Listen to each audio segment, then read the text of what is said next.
You've created a great presentation and prepared your routine. Now it's time for you to give the presentation.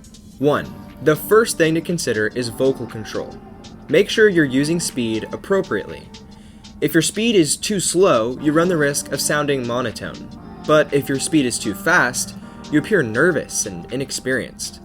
A good presenter knows when to speed up and when to slow down. 2.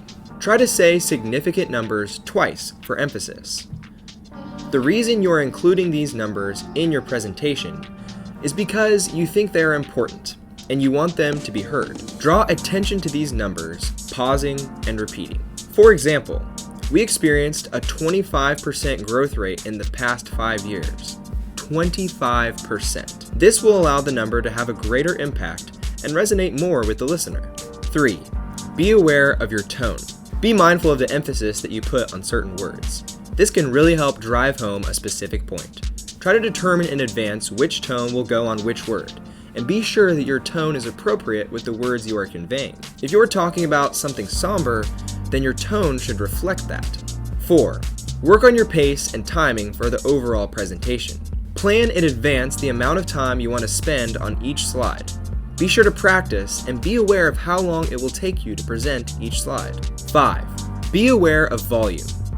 Always use a microphone when given the opportunity, but be sure that people can see your lips if you are using a handheld one. If a microphone is not available, be mindful projecting so even the people in the very back of the room can hear what you have to say. 6. The best presenters know when to pause. Practice your pacing and try to come up with opportunities to pause to really let the listener reflect on the information you just shared with them. This is a skill that comes with practice, but when utilized correctly, it can be extremely compelling. 7. Be mindful of your fillers. The you-knows, ums, and ahs.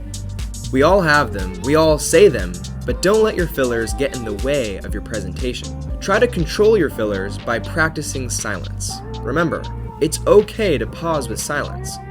It will take practice and awareness, but this will allow you to be a much more impactful speaker.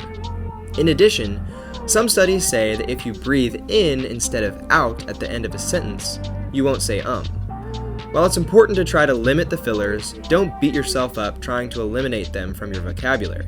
We all use fillers, we just need to be aware of them to help polish the presentation.